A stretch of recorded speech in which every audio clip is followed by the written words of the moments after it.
નમસ્કાર મિત્રો, આપ સૌનું ફરી એકવાર સ્વાગત છે આપણા ચેનલમાં। મિત્રો, ક્યારેય ખેતરમાં ફરવા ગયા હો અથવા ગામડાની કોઈ સૂકી વાડીમાં ગયા હો તો એક વાત ચોક્કસ ધ્યાનમાં આવી હશે। ઘરે આવ્યા પછી તમારા કપડામાં, ચપ્પલમાં અથવા ક્યારેક વાળમાં પણ નાના નાના કાંટાવાળા ગોળ બીજ ચોંટી જાય છે।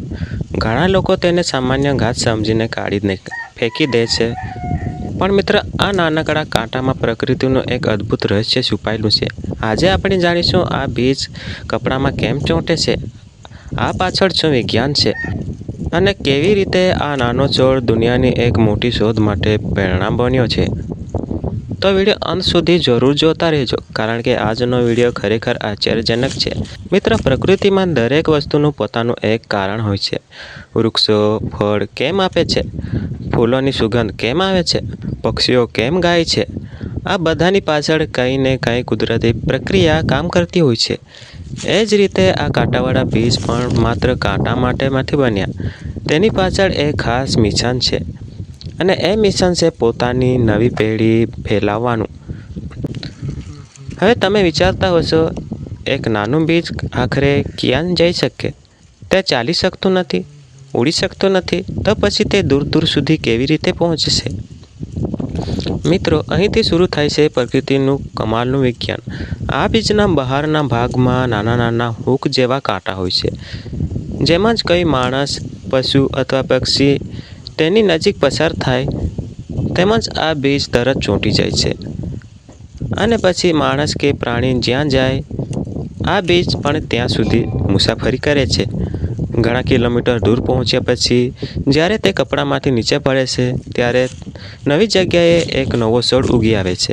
મિત્ર, વિજ્ઞાનની ભાષામાં આ પ્રક્રિયાને સ્પીડ ટ્રાન્સફરન્સ કહેવામાં આવે છે, અર્થાત બીજનું એક જગ્યાએથી બીજી જગ્યાએ ફેલાવું।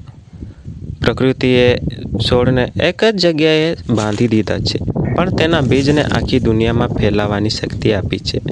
કેટલાક છોડ હવાની મદદ લે છે, કેટલાક પાણીની, અને કેટલાક આવા કાંટાવાળા બીજ બનાવીને પ્રાણીઓની મદદ લે છે। આ વાત સાંભળીને કદાચ તમને આશ્ચર્ય થશે, પણ દુનિયાની એક ખૂબ જ પ્રખ્યાત શોધ આ નાનકડા કાંટાવાળા બીજથી પ્રેરાઈ હતી। હા મિત્રો, વેલ્ક્રો નામની વસ્તુ વિશે તો તમે સાંભળ્યું જ હશે। સ્કૂલ બેગમાં, શૂઝમાં, જેકેટમાં જે ચટાકથી ચોંટી જાય છે, તે વેલ્ક્રોની શોધ પાછળ પણ આ જ પ્રકારના કાંટાવાળા બીજ જવાબદાર હતા। એક વૈજ્ઞાનિક જંગલમાં ફરવા ગયા હતા, અને ઘરે આવ્યા પછી તેમણે જોયું કે કપડામાં ઘણા કાંટાવાળા બીજ ચોંટેલા હતા। તેમણે માઇક્રોસ્કોપમાં તેને જોયા, અને ખબર પડી કે આ બીજના કાંટા નાના હૂક જેવા હોય છે। એ જ ડિઝાઇન પરથી પછી વેલ્ક્રો બનાવવામાં આવ્યું। મિત્રો, આ છે પ્રકૃતિની અસલી શક્તિ। જે વસ્તુઓને આપણે સામાન્ય સમજીએ છીએ, એ જ ઘણી વખત દુનિયાની મોટી શોધનું કારણ બને છે। આ છોડ માત્ર પોતાનો જીવ બચાવવા માટે જ નહીં, પણ પોતાની આવતી પેઢી બચાવવા માટે પણ બુદ્ધિપૂર્વક કામ કરે છે। પ્રકૃતિમાં જીવતા રહેવા માટે દરેક જીવ પાસે પોતાની અલગ ટેકનિક હોય છે। કેટલાક છોડ ઝેરી બને છે, કેટલાકમાં કાંટા હોય છે, અને કેટલાકમાં આવા ચોંટતા બીજ બનાવે છે। હવે તમે વિચારશો, શું આ બીજ નુકસાનકારક હોય છે? સામાન્ય રીતે આ બીજ માણસને કોઈ મોટું નુકસાન કરતા નથી, પણ જો વધારે પ્રમાણમાં કપડામાં ચોંટી જાય તો તે ત્વચામાં ખંજવાળ કે ચીડા પેદા કરે છે, ખાસ કરીને પશુઓ માટે। ક્યારેક આ બીજ મુશ્કેલી ઊભી કરી શકે છે, કારણ કે તે વાળમાં ફસાઈ જાય છે। પણ મિત્રો, પ્રકૃતિમાં દરેક વસ્તુનું સંતુલન હોય છે। જે વસ્તુ આપણને તકલીફ લાગે છે, તે જ વસ્તુ છોડ માટે જીવન બચાવવાનો રસ્તો બની જાય છે। વિચાર કરો, જો આ બીજ ચોંટતા ન હતા, તો કદાચ આ છોડ માત્ર એક જ વિસ્તારમાં રહી જાય। તે નવી જગ્યાએ ક્યારેય ન પહોંચી શક્યો, અને ધીમે ધીમે કદાચ લુપ્ત પણ થઈ જાય।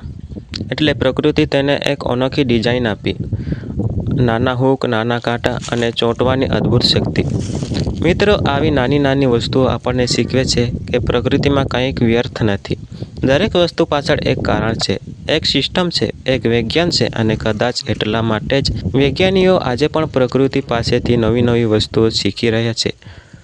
ઘણા રોબોટ્સની ડિઝાઇન, એરોપ્લેનના પંખા, અહીં સુધી કે મેડિકલ ટેકનોલોજી પણ પ્રકૃતિ પરથી પ્રેરાઈને બનાવવામાં આવી છે। પ્રકૃતિની નકલ કરીને નવી ટેકનોલોજી બનાવી।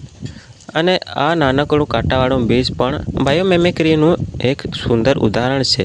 મિત્ર, આજે જ્યારે તમે ખેતરમાં જશો અને આવા કાંટા જ્યારે તમે કપડામાં ચોંટેલા જુઓ ત્યારે તેને માત્ર ઘાસ સમજીને અવગણશો નહીં, કારણ કે તેમાં છુપાયેલું છે પ્રકૃતિનું કમાલનું વિજ્ઞાન અને કદાચ એક મોટી શોધની પ્રેરણા પણ. જો તમને આજનો વિડીયો ગમ્યો હોય તો વિડીયોને લાઇક કરો અને આવી જ રસપ્રદ માહિતી માટે ચેનલને સબસ્ક્રાઈબ જરૂર કરજો. ફરી મળીએ એક નવો અદ્ભુત વિષય સાથે. ધન્યવાદ.